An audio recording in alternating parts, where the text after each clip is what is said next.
Welcome to another episode of Market Overdrive. I hope you've had a fabulous Thursday. It's been a crazy, crazy week. And with me, my crazy, wacky co-host. How are you, Joel? What's so wacky about me? I mean, here we are. We have survived all of February, right? Is that what it is? Yeah, it seems like it's been a full 30 days, but it's the last day of the month, and it's been 28 days of amazing things on Market Overdrive. I love him. He's so optimistic, always so happy, whereas I'm always like, oh my God, it's 5:30. I have to be at Mod. I just I think I danced through like a whole day. Today was crazy. Just a bunch of files, everything getting rejected, title getting returned. My title people are here, so I'm going to be rude. So tell us, what have you been working on? Well, it is the end of the month, and as you know, what happens that a lot of the things come down to the very final day. So even though it's one of those busy days, I'm glad to be back here on Market Overdrive. We have some amazing guests today, and we're just seeing how the spring market's already here. Don't you feel that we're seeing a lot more activity this time of year than we did a year ago? For sure. Yeah. You see the bags underneath my eyes. I'm exhausted, you guys. She looks great, Sarah's guys. in the studio too, and she's laughing at me because we've had one of those crazy realtor days when we were talking about how crazy it is. But before we talk about the spring market and the birds chirping, they're actually already chirping I hear outside 'em. my window. So that's exciting news because we're in Chicago and it's super, super cold. So it's good to hear, get some live bird songs in the morning. But before we get to that, Joel, what are you Yes. doing for March 8th? You know what March 8th is? I certainly do. What is As it? a man, I know how important it is to celebrate the women in our lives. So today we have Julie Harris. Hi, how are you? Great. Doing great, Joel. Thank you so much. So International Women's Day is coming up on March 8th. Tell us a little bit about what you're doing on that day and leading up to the March 8th event. Absolutely. So kicking it off tomorrow, March 1st, actually, is Women's Month. So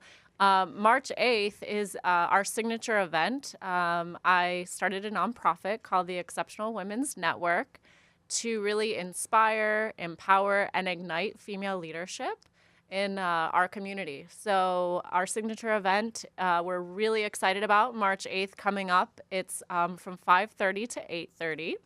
And we're going to be hosting it at WeWork Space. And it's open to the community. Both men and women are invited. So hopefully, Joel, you'll be able to make it. Good. And another wonderful reason why you should be there, and everyone who's listening, is because our very own Carla Mina will be one of our fabulous guest speakers on the lineup. I made it on another panel already. But see, I love it because we said March 8th, but now you're saying it's a whole entire month a for whole women. month. See, starting March 1st. I didn't even know that. Let's celebrate women and kudos to you. Julie, can you tell us a little bit about not just the organization, but why do you feel that there's a need in Chicago or around for this type of platform? Absolutely, Carla. So I started the Exceptional Women's Network back in 2016 when I was a career connector at Columbia College. So what I found in doing mock interviews with women is that sometimes it was challenging for women to really be able to communicate their strongest skill sets and assets as a professional. And I thought that that was limiting. So, we're 18 years, 19 years now into the millennium, and I'm thinking about how I can help women. So that's how the Exceptional Network was born for women. So we've been doing a lot of great events around women and wealth and female empowering events, film screenings, and our signature event coming up March 8th. So we're really super excited about it. We're going to have the Australia Consul General open it with special remarks and 5 fantastic women. So there's going to be a lot to be excited about for that event. Love it. I like how you said that you're giving back and you're helping. That's one of the big things that we do on Market Overdrive is provide a platform for wonderful guests just like you to come on and not just talk about an event, but really share ways that you can give back. And so coming up on the 8th, tell us one more time where it is so that all of our guests that are listening know. Absolutely. So the Exceptional Women's Network will be hosting this International Women's Day event. So come celebrate with us at WeWork. And you can find tickets on Eventbrite if you just type in International Women's Day on March 8th. And really, it is all about paying it forward. So if there's people who walk away really impacted and empowered by the event, all men and women who come, that's why we're here. That's why we're doing it. Love it. Thank you so much for sharing, Julie. I think that obviously you guys hear me say it over and over every Thursday. It's a passion of mine to give back and always, share my story because again, no, you never know who's listening and who's going to be empowered by these messages. But I find it when you're in an intimate space with women, and I know it's open to men, but we can have that conversation about, what are our obstacles. And I feel that overall, we all share in the same, right? We all want to know that we're supported. We all want that love aspect of it. But of course, there's always that whole dynamic of like how can we become self-sufficient, and I always bring in the same message about women empowerment. So if someone isn't able to come to this event, I mean, you do have time to get the tickets and come out and support, but if you're not able to come, what other opportunities do you have available through your organization? Absolutely. So you can definitely check us out at www.exceptionalwomensnetwork.com. All our events will be listed there, and we are focusing on a couple exciting events coming up throughout the year, so definitely check back on that. And, the more people who are involved to support the efforts in terms of building a strong community and network of female leadership, the better. So come one, come all, and we're super excited to hear all of the insights that Carla's going to bring to this panel. I'm excited to share with you as well. And hopefully you can come out and support and definitely meet with us so that you can be enlightened, I guess. Everybody takes something takes something away, right? So that's the key to share. Julie, thank you so much for sharing with our audience your awesomeness. And I look forward to hanging out with you on March 8th. Can't wait. Thank you so much. Love it. Did you hear that? I made it on that whole panel of what did you call it? Like the empowerment? It's leadership? great. No, what was so great about that was that now on Market Overdrive, Carla, aren't we seeing that we're opening this up not just to people that are directly tied to real estate, right? We are really making 2019's Market Overdrive show about giving back and helping people that are listening grow their own business and be empowered. I really liked what she was saying. And what I like to do is showcase us, right? At the end of the day, we're selling real estate, but we're also connecting with the communities and we're giving back. And my whole mission in 2019 was to get out of the studio and actually get in the trenches and meet women and empower women and, meet with our clients and just have more of a one-on-one presence to really get out there. So I feel that I'm aligning myself with these organizations. They have great missions and also have a great message to deliver because you never know who needs it. And so that's my key thing. But on our show today, we're going to move on to real estate as usual. And today we're going to be talking about bidding wars and the marketplace. We did start to discuss the spring market is here. And so we want to educate you on how to transact and what are the expectations in 2019 with respects to bidding wars. And to do that, do you want to introduce your guests? It is a hot market, right? We're seeing a lot of bidding wars, and that's what's happening. And that's one of the reasons that I have my two guests on today is that they're in the trenches. They're seeing it. And this is what's happening right now. The spring market's moved forward. We're right here in February. So on the show today, I want to introduce my guests, Haley Levine and Tony Matar. Haley, take it away. Tell us a little bit about what you've done in real estate. I've been in the business for 6 years. I was very fortunate to come up with some really great teams. And now Tony and I have shifted gears after all that mentorship and started our own team. Absolutely. Tony, tell me the first time that you met Haley. Oh, man, I can't even remember the first time that we met, but it was 6 or so years ago. Okay. We were total babies, didn't have any of... We look the same. We didn't have our lives together. We didn't know what we were doing like we do today in the business, but it's been really inspiring to work alongside someone like Haley, speaking of Women's Month coming up, a strong woman who is super experienced and just is a master of her craft and knows exactly what to do almost all the time. So No, I love that. And Tony's a regular on the show, so he's Kind. definitely, kudos to Tony. You're officially, a mod squad Ah, member. thank you. And I love it. I do want to call out that he was putting on lip gloss for her. I need somebody, Sarah, I mean, you need to up your game. Tony is the social media chair / beauty coordinator You got to keep your people extraordinaire. looking good, On right? It's all about camera getting for in the front of team. that one-on-one face-to-face, right, that we're talking about. Yeah. So tell me, Haley, I don't know who wants to take this question, but what are you seeing in the marketplace right now? Yeah, I mean, right now, as we head into the spring market, we're seeing multiple offer scenarios again with more buyers and more competition. As the weather heats up, the market has been too. Yeah, I mean, we've been just totally gangbusters. I mean, the past 2 months have been our most productive in our history as a team. And, it's really cool to see that people are out there braving the elements to get out there and find their dream home.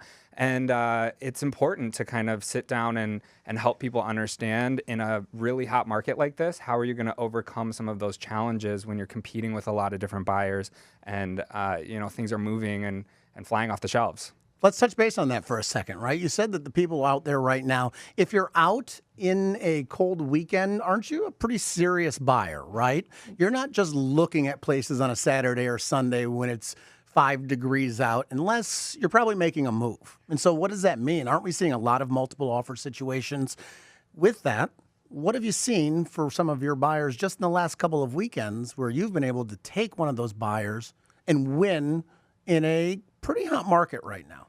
Yeah, so I have one example, and I know that Haley has another, but I had a buyer this past weekend who put an offer in on a place, and there's tenants in the property, and so it's been really a challenge for the listing agent to get people into the property, and it's actually in the same building that Joel lives in. I won't say the address for all of the paparazzi out there, but it's a great. Wait, Joel's competing with Grok on the paparazzi and the fans. I love it. Okay, so what happens when you come on Market Overdrive? You become instant celebrity. Famous. But anyway, these people wanted to buy this unit, and we were trying for multiple days to get into the property. Finally, we got in, and the listing agent said that he had 9 other requests to see the property, but we had been the most persistent to get in the door, and other people had given up.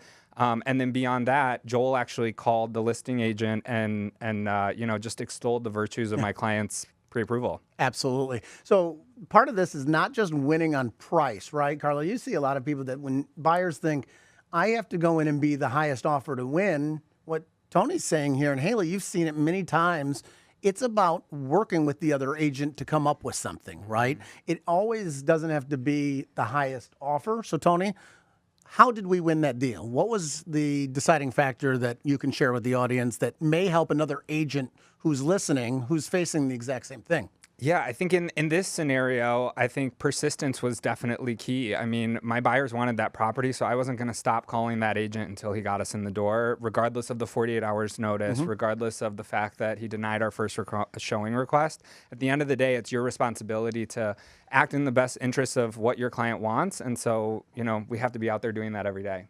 I love that you say that because I think the key here is in sharing on Market Overdrive. We want to educate you and elevate your real estate IQ, and not just realtors who are listening, but also our audience, right? Our consumers are large who are getting frustrated, and they're basically coming out of the sidelines because we're coming out of a celebratory fourth quarter and now first quarter, entering March now, and people are saying, okay, let's get out there. Let's compete again. I know last year was kind of crazy, but we were expecting a price adjustment. I mean, we were saying, property taxes have gone up. So are you seeing a price adjustments with respects to pricing? And is it a back to basics kind of market, or is this bidding war really escalating pricing?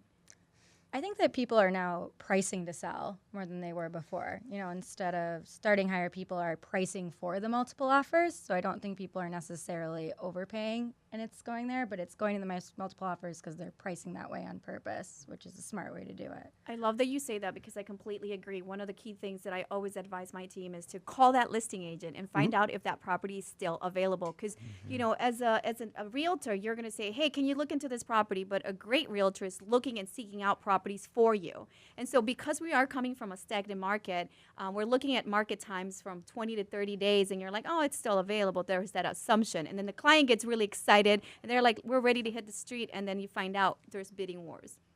What do you advise to a client that's sitting on a property they really, really like, Tony, but that it does have multiple offers already? And what is your 8 through maybe 3 secrets on how to win that bid? Yeah, I mean, like I mentioned before, the persistence is key. I'll let Haley cover the third one because I know she has a special tactic that comes in handy on a regular basis. You got to hear this. But the second one, I think the most important thing to do with your clients is to really figure out what is the value of that property. I mean, Haley touched on the fact that I think there's a lot of great agents out there that prepared their clients, their seller clients, for this climate that we're in right now. And so people are priced more aggressively, but a good buyer's agent really still wants to make sure what's the value of the property, make sure that your clients aren't overpaying, and let them know the number at which they should walk away from the deal, and they're not going to see a return on their investment. But for the third one, Haley, tell them about your secret tactic. Yeah, I think there's a common misconception that the highest offer that wins is the one that's willing to pay the most. And there's a lot of things that a seller cares about. We actually use, I guess the secret sauce is we have like a love letter template that we send to the seller. She called it the secret sauce. Yeah. I love that. It pulls on their heartstrings, which is great, but it also says to the seller, this person's really serious. They wrote me a love letter about how much they love my home and about how much they want to be here. This is a serious buyer. They're not going to back out at the inspection. They're not going to get cold feet. This person really wants it. And then we're all yeah. I mean, that's not it's not a new idea. I mean, you've been hearing of that for years and years, but sometimes I think as agents we kind of step away from that when our buyers have a leg up. But going into this spring market, I mean, the past 3 deals that we've put under contract, we've had the buyers write a letter to the sellers, and they haven't said explicitly that that's what swayed them, but all that matters is that we're under contract to buy those homes. I completely agree. I think relationship building with that other realtor, right, the listing agent, making sure that they understand that you're going to go above and beyond for the transaction. And, of course, writing that love letter that you say, I think it's brilliant. It's great that you're listing that it's not always about bidding and overbidding on the property, right, because you're going to have that appraisal. Joel, takes us into the lending aspect of it. If you're overbidding on a property and you're overpaying and you're paying a premium per se, what does the lender say about that? Well, I was telling Haley and Tony this exact same thing recently, that go ahead and let somebody else be the top bidder. Okay, we don't want to overpay for a property, and these are agents that are out there right now that are teaching their buyers exactly what they should do and what they shouldn't do and when to walk away. When so many agents, you know this, Carla, they're just interested in a commission. They will go and let that buyer pay 20 or 30 grand more. And usually it doesn't work, right? Why doesn't it work? Well, I think unless they're paying cash, what happens? There's a guy like me that wants to make sure the house is worth what they're paying. It's a little thing called an appraisal. And so if you're finding a property that's a little bit over the listing price, we make those deals work. But so often you get buyers that are in a multiple offer situation where they are $20,000, $30,000, $40,000 above the true value of the property. They need to come to the table with that cash. Love it. At the end of the day, real estate is an investment, right? I know that there's an emotional aspect when it comes to residential buying because people have to fall in love with the property and then you're writing these love letters to the seller. But when it comes down to your side of the deal, it's more transactional, right? It's the numbers. And of course, you can sell something for 10% above list price, but the market has to justify that value, right? Well, that's the reason I have these guests on today. They've done a really good job of meeting the listing agent and having that conversation about why these buyers are the best one for the sale. It's not always about the highest price, Haley. What did we do just recently where we made sure that the sellers knew that these buyers could close in just a matter of weeks? Yeah, I think a great thing we do that's like a free bargaining tool is we're talking to the list agent and finding out what's really important to the seller. So we found out that these sellers needed to be out of their home fast. Yes. And we had a pre-approval from Joel, which is like a golden ticket. And, Joel's able to call that agent, let them know these buyers are really, really solid and that he can get them cleared to close in 20 days, no problem. We weren't even the highest offer, but having that negotiating tool was great for us. Wait, Joel, so she said the golden ticket. Your pre-approvals are the golden tickets. I thought your wife was the golden ticket. Isn't she amazing? It is. That's March. Women's Month is next month. We still have a few days for us men, okay? Well, wait, that makes him Willy Wonka, right? It does. It does. But you're right. I like the way that you said this, that it's not always going to be the top offer that wins, right? We can go in and let a seller know that these buyers aren't just having a pre-approval letter that's maybe going to be fine. If they get an offer accepted, they can close in literally a matter of days. Our average turn time on these is 10 to 14 days. And this brings me to something I want to bring up with Tony. We did the exact opposite on one recently. Didn't we just tell a seller that we would be so accommodating for the seller's move-out date that we have a closing that's over 120 days away? Yeah. Tell the audience about that and how you won that deal, because this could help other agents out there really close more business. Yeah, I mean, so listen, guys, basically what we've been talking about today is that it's not necessarily about price. It's not necessarily about timing. It's about finding out what is important to the seller and what combination of all those different terms is going to get the deal to close. So for this deal, the sellers have renters in place, and the current rental lease isn't up until the end of May. So, we're still in February here. My buyers wanted to purchase the property, so they agreed to a June 6th closing. So working with Joel, he kind of has to do the mortgage twice almost to make sure that this deal is going to close because it's outside of the scope of the normal time frame. So you want to be working with experts, and you really want to be educating your clients on what's going to come next in the process. I mean, mismanaged expectations are the root of all controversy. So sitting down with people up front and giving them as much information as possible is going to allow them to hit the ground running. And Tony, early you said that, I love that you say about the relationship, right? And you build these relationships over time. And in our pre-production conversation, you were saying sometimes you meet with these clients like 1 or 2 years prior to them pulling the trigger on a deal. Yeah, so that's something that's super important to our team. We're not trying to churn clients out in like kind of a mill almost. We're really trying to set those appointments as early as possible to get people set up for success. And Haley's excellent at that. Yeah, we have a philosophy that we want to meet with someone whether they're thinking about buying a home now or in their lifetime. In like 5 years, that's fine. I think that talking to people early on, connecting them with Joel early on, or a great lender that can help them figure out what they need to do to ready themselves to buy, because there's a lot of moving pieces to buying a home, and if you've never done it before and you're not ready for it, it can feel overwhelming, and we rely heavily on that. You do it so much differently than a lot of agents. So I want the audience to hear that again. She is one that would be willing to have a conversation well before you're really ready to buy. And what that does is it teaches you, it educates you, and then it makes it so that you're not jumping into a situation that you're uncomfortable with. Because, Carla, real estate's really emotional, right? It is, yeah. And so when you work with agents that are like Haley and Tony that will actually take the time to do something in advance, and it's not all about a commission, it's a really great thing. So we're really happy that you guys are on here today with us. Yeah, taking the time to meet with your client, understand and manage their expectations about the process. But also, when you're working with clients over a long time like that, you're not being reactive to the market, right? You're more strategic and staying in a monthly budget. But also, you work with these. I understand you filter out pocket listings to make sure that you don't put your clients in bidding wars. Can you tell us a little bit more about your network with respects to pocket listings? Yeah, so this is going to be the economics degree nerd coming out, but the Pareto principle of the top 20% of agents in the city doing 80% of the business, that's so true. And having been in the market and been in the business for a long time, Haley and I have built these great relationships with other brokers in the city who are also doing a good business. And being able to reach out and say, we've got buyers that are looking for this type of home. They've seen everything that's available. What do you have coming up? And getting people into homes or selling homes prior to them even hitting the market is another way to avoid some of the pitfalls of a really active market like we're in right now.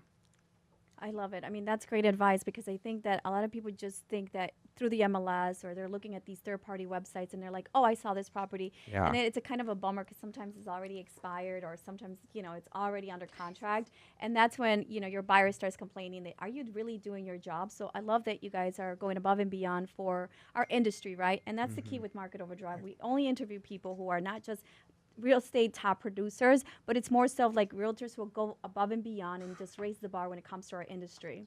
No, you're exactly right. I love what they're talking about here today, and that you could actually grow your business and grow your brand. They have a team, and this is what's so different than a lot of people that are just kind of out there going it alone. So if you have people that actually have a heart, like Haley, I've got to know her. She's one of the top people that I know that literally will work till all hours of the night to help somebody and get something done. And you can't say that about everybody. So, Haley, tell us before you go where people can find you. Yeah, where can you find me? You can find us at LevineGroupChicago.com. You can find us. Give us a number. I love having my number. Yes. Okay. Yes. 847-644-6848. I still have an 847 number. Holding down Wilmette. And Tony, the same thing, but before we do, we got a quick shout out. I think Gracco's not here today, and you had something that you wanted to say to him. Can we get that out on the air? Can we talk about this for a second? Yeah. What do we want to tell Graco? Okay, so if you're a regular listener or viewer of the show, you may have seen the first time that I came on promoting my Men of Chicago Real Estate charity swimsuit calendar.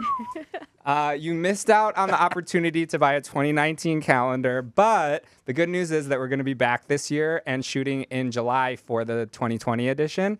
So I was hoping that Graco would be here today because I want to officially invite him to be a part of the 2020 edition. So now that it's out there and the whole world knows, I don't think he can say no, right, Joel? Well, I think that's the whole point. I thought he was actually I going. think he's dying right now. He's like, yes, please, showcase me half naked on a magazine or a calendar so everybody can buy it. Now your sales are gonna go great. Everybody, all That of was the whole Graco's goal. fan club are gonna buy and donate. And remember, it's for a good cause. So Yeah. I'm glad. Thank you so much for including him on that. Oh my I'm gosh, sure of he's gonna be course. excited to do it. I can't wait. Tony, tell us where everyone that's listening can find you as well, please. So everyone can find me on Instagram at Tmattar, Tmattar. I'm still repping my Michigan area code, so I've got 248-568-6732. I just can't give it up. Whoop, whoop. All right, guys, Come on, thank guys, you. you gotta Look give at up that. those numbers. That's 312, or I don't think they get 773 numbers out yet anymore. It's No. 2019. You can have an area code from wherever you want. That's right. I Yeah. guess. No. Yeah. Google Talks. Well, great. Thank you guys so much for sharing. You're awesome. One last thing before I let you go. I know you've already said where you can be found, but the escalation clause, that's another thing I wanted to cover before you get off the hot seat. Yeah. Tell our listeners what is an escalation clause and how you've used that in the past to win bidding wars. Yeah, an escalation clause is great when it works out. We're basically saying how high a client will go in certain increments. So we're saying, our client will go up to, they're willing to pay $2,000 more than any other offer, up to $400,000. And what's great about that is we get to see the other offer, right? We know that the seller isn't bluffing and that they have that offer on a table. And that's so fantastic that you're actually able to articulate that, because so many agents know about it, but they don't actually put it into place. So that's really cool that you were able to do that. Yeah. Tony, have you used that in the past? Yeah, I actually just had a buyer accepted yesterday with an escalation clause. And for me, the most important reason to use something like that is that, we were in a multiple offer situation. We don't know what the other person's bidding, and we don't know if we're already the highest offer. So it protects us from just bidding with wild abandon above, what we've already put in. And again, then, we cap it out at whatever the value of the property is for them. That's so great. Okay. I'm really glad that you guys were able to come on, share some things, and really, people got to know you now, which was really great, so that people can sense more about what you guys are doing. So thank you so much. Thanks, Great Joel. stuff. Thanks, Thank you Carla. so much, guys, and good luck 2019. And I hope to see you out in the trenches. Yeah, Let's we'll get see some you deals soon. Thanks for done. having us. Okay. Love it. Joel, don't you think it's great? I mean, I really wanted to ask him about escalation clause because I think that it's imperative in winning bidding wars, but a lot of people just don't understand how to use those products, especially when you insert that escalation clause. And then one of my biggest pet peeves is when realtors will submit an escalation clause and say, my clients are willing to go up to no more than $450, but here's $5,000 above your highest bidding offer, right? Your highest bid. Then they go through the inspection period, and then they go ahead and adjust their offer by requesting like an insane amount of adjustment. Like in the inspection, they'll say, Yes. we want a $20,000 credit based Correct. on repairs. And you're like, are you kidding me? Did you just waste my time by submitting that escalation clause to A, win the bid, but then you leave me hanging? That's when you need the help of attorneys, right? You go into that and you're like, I'm going to call my attorney because I'm like not dealing with this today. So I think this is a great thing to have Mr. Salvador Cicero in the studio with us today, so he can actually help us understand. How are you, Sal? Hi, everybody doing well? And I just pitched it right on to you. Right on. I mean, you're an official. I think everybody here is already part of the Mod Squad. I mean, you're officially Absolutely. here almost, every other week? Every We're other very week? honored, very honored. Working Look very at hard, you. getting it done. He's so humble. But I got a beef to pick with you, but I'll talk All right. about that later. All right, let's Whoa. go. I just Hot wanted to seat. call it out. There's got to be some kind of like energy in the room, right? Good, Okay. good. Well, for a second. Well, let's just go back to the escalation clause. And when people seriously adjust their bids by going back and using the inspection period to adjust their initial offer, what are your recommendations about that? Well, absolutely. I think that the advice that we've heard here today is right on point. I think that unfortunately what people that are in the industry don't know is that the realtors are the ones that tender these offers. And so by the time that it gets to us, unless you have a very close-knit relationship with your attorney and you've talked about this, If you are you've submitted the bid without the escalation clause, you can't just be like, oh, well, now we're going to go for it. So it's very important that you, as a layperson, right, the realtor, work very closely with your attorneys before you submit. This is exactly the perfect example of the kinds of things that you should be talking to the attorney that you will be referring the case to, because it could make the huge difference for your client. I think it's great that you have to have a relationship or a team behind you, and I think that's what Tony and Julie were saying. I mean, Tony and Haley were saying is that behind a team you have to have a good lender, and then you also have to partner yourself with a good attorney that's going to fight for you. But I know we're hearing more so from the buyer's perspective, but I think that when you're selling a property, you're also emotionally committed, right? You got that property ready for sale, you cleaned it, you decluttered it, and now you just want to have serious buyers only. I love the idea of the love letter to say, okay, why I want your property. But I also am the kind of person that's very type A. I mean, if you're going to give me this price, don't go back and nickel and dime me on the inspection repairs. I find that to be offensive and just a waste of time, really. Right. Well, but I think that the repairs should be something that you have to be serious about. What are the conditions, right? So if you're selling the property, your attorney needs to know what are the issues and what is the amount of sway that you have. For example, you have a property and then you have a roof that you don't really have inspected before you sell the property. So if your realtor is doing his or her job right, they will do the inspection. They will tell you, these are the issues we're going to have with the property, so that you can place the client, seller or buyer, right? Here we're talking about the seller, in a realistic position, so that then you don't get into a legal issue, because then that's what ends up happening, right? You dump it on the attorney. Well, you got to negotiate this and we're not going to give them any credit, but you got to put on a brand new roof. You know this because you've inspected your own roof. See, he's going back to he's sending it back to the listing agent. You're like, you should have done your job and tell your client that you need it. I appreciate that. No, I agree. I think that's honorable advice. I mean, that's what you need to do. But I will say one thing. I think it's very important, especially now that we have a new contract in play, because let's remember, now we have the new version of the contract, right? With The 7.0? Oh, it's so long. Like, People need seriously. to understand it. I like the way that they redid it, because it puts up front the most contentious parts. So take some time, talk to whatever attorneys you're working with your teams of realtors, and go through the contract with them and ask them about this. A lot of people don't even know about the escalation clauses, much less about what are the typical things you should be asking for. Why are you tendering offers that say 105% when everybody's been doing 110% prorations? Those kinds of little nitty-gritty things that get lost in translation because you don't have a good communication with your attorney. Now, I have a question on that 7.0 contract that I think that would be good for the audience. You speak to this, and I think one of the things that we're seeing now is that when you're bringing those issues to the forefront, we're talking about only having inspection issues that are vital be brought up during attorney review. Moreover, aren't we seeing that the seller can terminate a contract right away if a buyer comes through with some frivolous things? Talk to us a little bit about the way that you as an attorney are interpreting that 7.0 contract and what it's putting more onus on the buyers to say, okay, I'm not going to go through and start nickel and diming over screen doors and little things because there's a chance that the sellers are going to walk away. Talk to me a little bit about Absolutely. Well, that was kind of the idea behind it, no?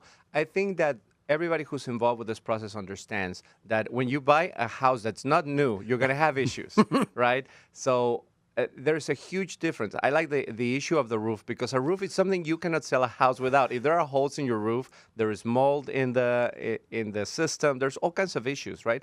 That is the kind of thing that you should be asking for a credit, that you should be negotiating if something that big. However, I see people that say something like the caulking on the regular window is not,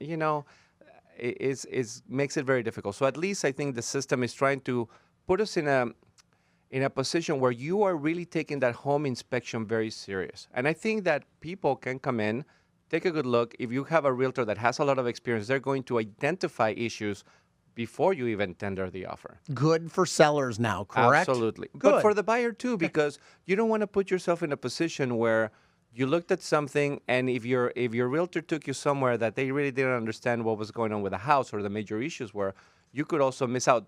Because remember, before, I'll give you the flip side.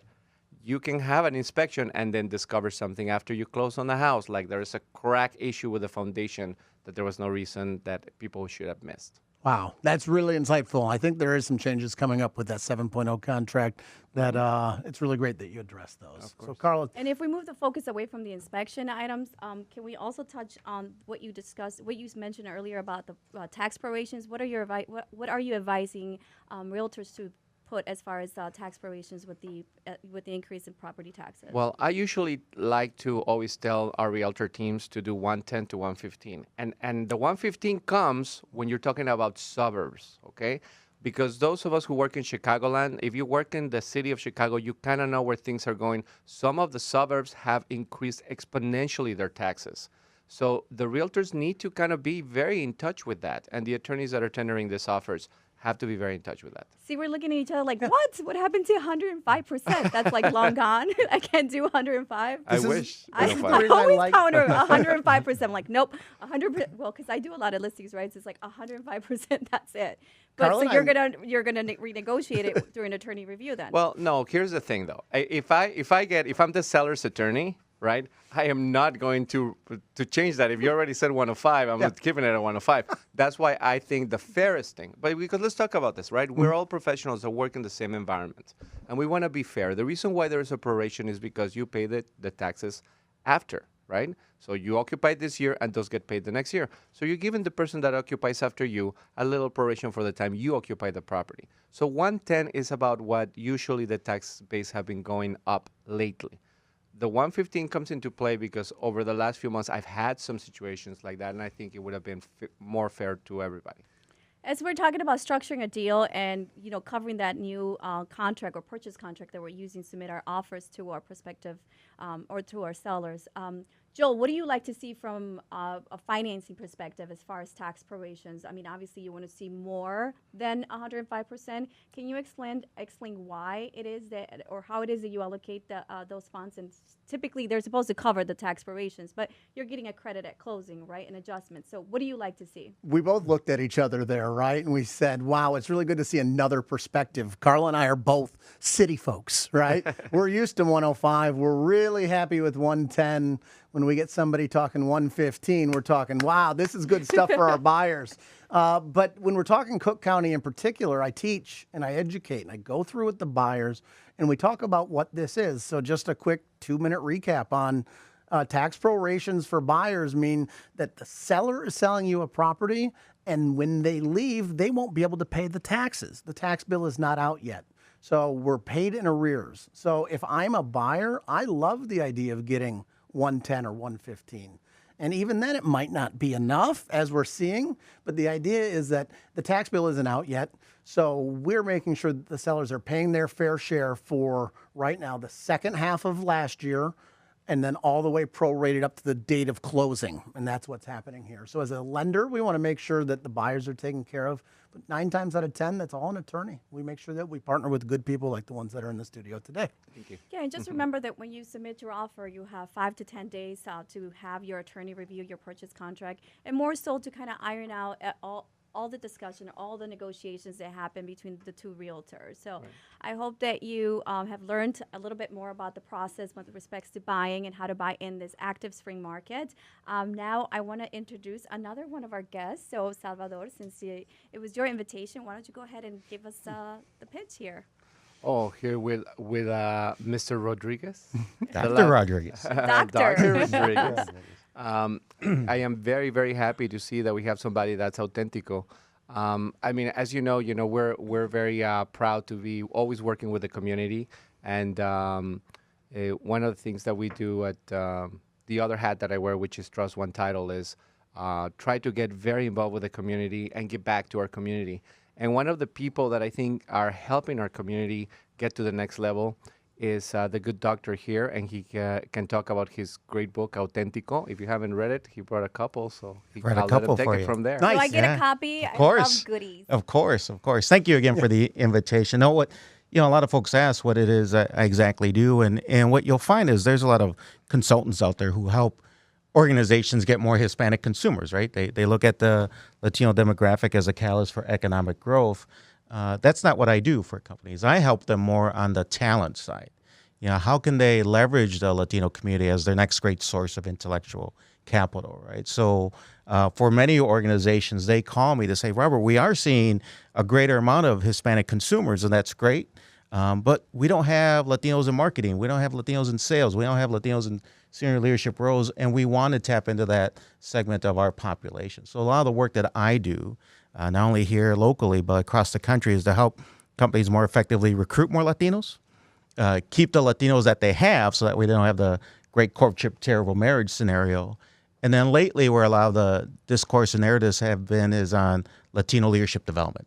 Companies say, hey, we have Latinos, but how do we get them into more leadership roles? Thank you for sharing that with us. I love that you're here to share this with our audience specifically because, as you know, we just launched Market Overdrive in Espanol, and it's important for me to give back to my Latino community and just educating the information. I think that we've been on the air for 4 years, 5 years now.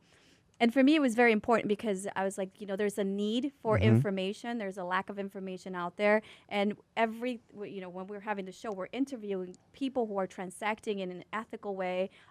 They're doing it from a service mind. And I think that resonates a lot with our Latino audience. They're a very loyal community.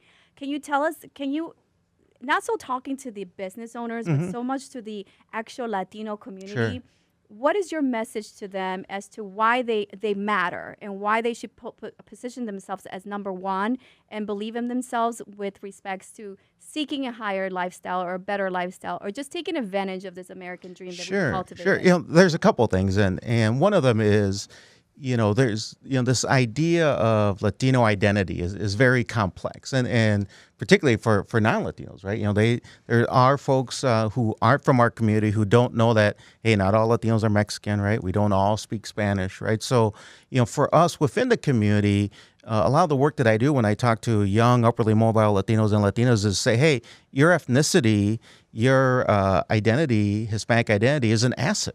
If the workplace of the future is going to have that increasingly Latino identity, then your kind of connection with your heritage is more material. It's something that makes a lot of difference. So, many of the discussions that I have are with younger Latinos, right? Maybe whose parents didn't always connect very strongly with their heritage, to help them see that, hey, no, my being able to speak Spanish, to be bicultural, have a global perspective will serve them well. I have two sons whose mom is not Latina, right?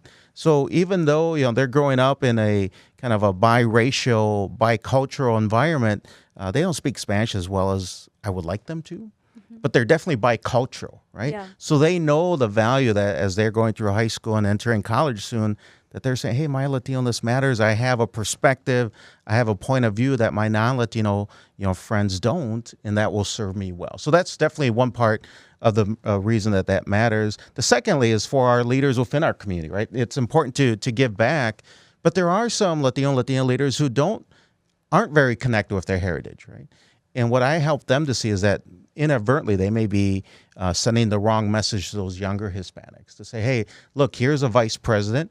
He's Hispanic. He doesn't connect with his heritage. Maybe that's the ticket to move up. So I'm not going to, tell others that I'm Latino. I'm going to downplay it. And I help them to realize to say, no, that's maybe the approach that worked for that executive. But in this day and age, companies want their employees to be more authentic. And that means bringing their full selves into work. So I just wrote a book called Authentico, and that dives into that to say, hey, your Hispanic heritage is part of who you are. It's part of how other people see you. Is it going to be a big part of how you see yourself? I like that we're having the conversation about authentico and being authentic, and I love that initially, right, when we all migrated to this country, it was more so, like I always worked on perfecting my accent because I always felt like people will make fun of you. Like when I came into this country, it was shameful to have an accent. Now it's super cool, like Sofia Vergara, right, has an accent, and the thicker your accent, the sexier whatever it is that you are. But I think that we've evolved, and I like that you mentioned that communities of our bicultural children. My children also Ukrainian and Italian, and I'm Honduran. So there's that whole diversity when it comes to who we are now, like that melting pot that we talked about, that mosaic, right, of different cultures, and that's who we've become and we've evolved.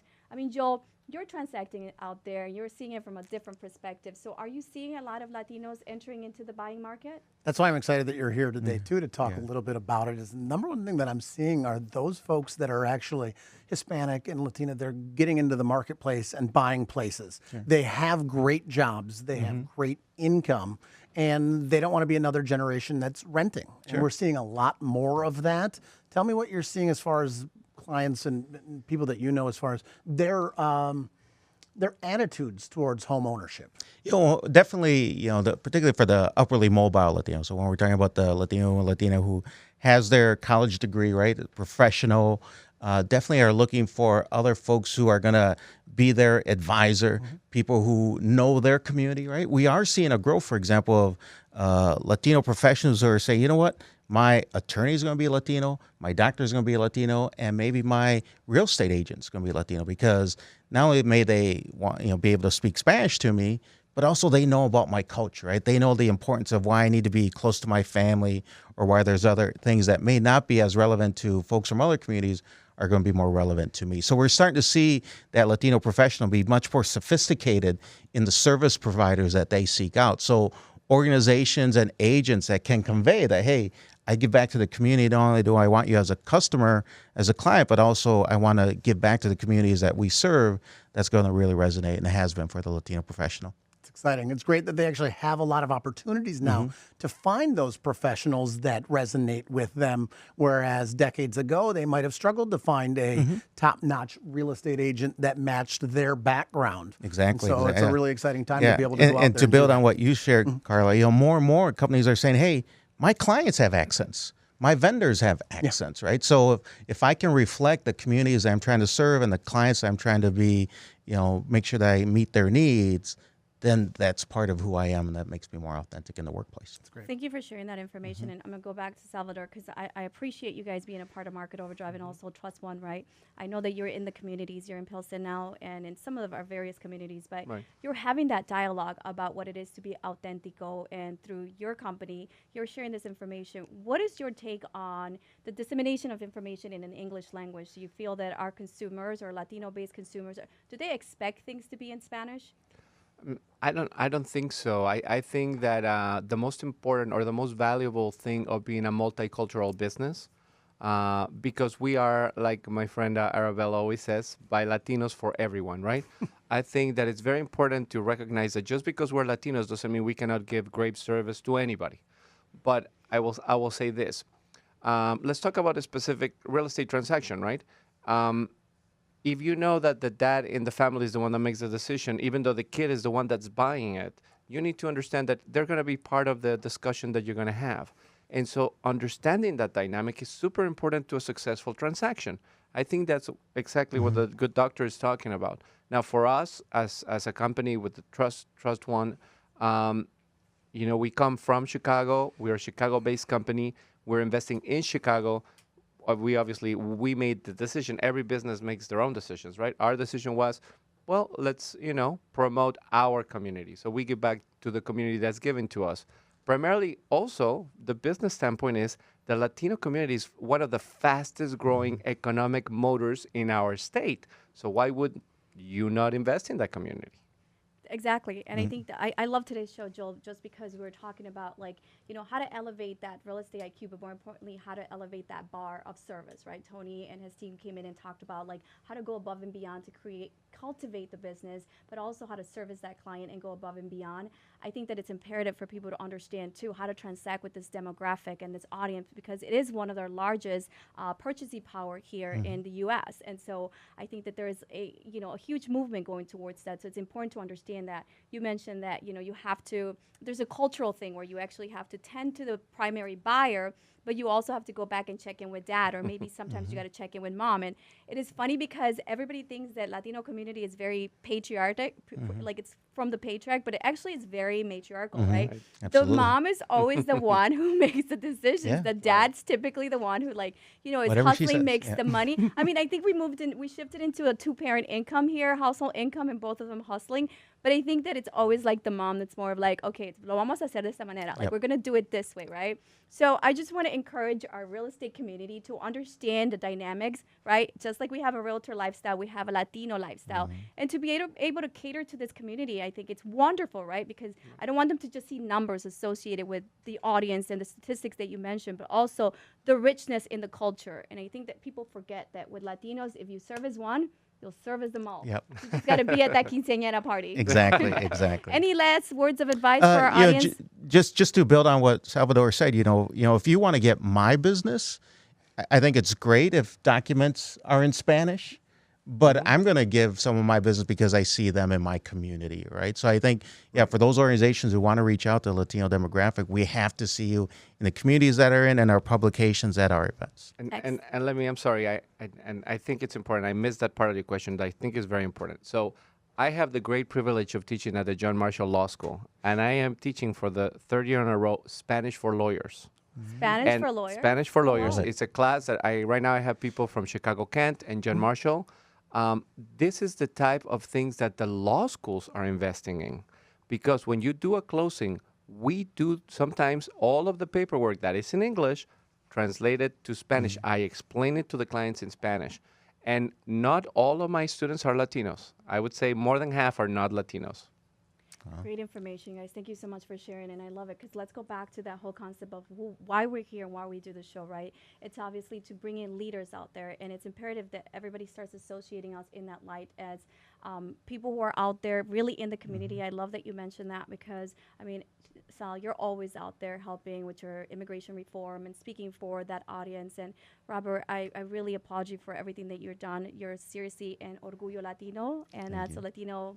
How do you say it? Translate that for me. In Just a Spanish. very proud, Latino pride. I commend Yeah, you Latino for your pride, yeah. for everything that you've accomplished. The fact that you're a doctor and you're here sharing in our space, I truly appreciate Thanks it. for We're the humble. invite. Thank you to Trust One for bringing this type of talent into the space, and Joel for sure. It's always awesome to collaborate with you. We're wrapping up our show. Thank you everyone for being a part of it. Sal, where can we get a hold of you? I'm at 773-715-5013, or you can always, if you need some title work, call us at Trust One Title. See, I just want to point out that to the women who come on the show and are always like, you can reach me. And the men are always direct. Like, here's my number. Let's get to business. Robert, your book, where can we find it and how can we get our hands on it? So go to my website, www.drradvisors.com. There'll be a link to Amazon. You can go purchase Authentico online. And then my phone number is 872-230-3853. Thank you for sharing. I really enjoy having these conversations, Joel, and everyone for watching and hanging out with us. We're here to serve you. At the end of the day, we're realtors. We're transacting in the trenches, and we just want to make sure that we give in the form of information to all of you. You can always tune us in at Market Overdrive Instagram, Market Overdrive Facebook, Market Overdrive YouTube, and of course, I drive our marketing department crazy with all the platforms that you can find us. But stay tuned because we're coming back on with Market Overdrive en español, en tu idioma. Qué bueno. Joel? Guys, we did it again. Market Overdrive really is about raising your real estate IQ, and we did it today. We brought another perspective, and I hope that the people that are out there that maybe are not part of that community can learn something from our guests and the doctor about how they can really talk to their clients. And maybe if it was just a little bit of knowledge, it's really great that real estate, your IQ has been lifted by the Market Overdrive show. Yay, great job, Joel. You kick in the host seat. You did awesome. I'm so happy to be here, guys. Thank you again. Stay tuned. Next week, we'll bring you more information and more talent. Thank you for watching another episode of Market Overdrive. If you like the information, please make sure to double S, share, and subscribe. And also like, right? Yeah, make sure you follow us on marketoverdrive.com and all of our social media platforms, Instagram, Facebook, and YouTube. We'll see you soon.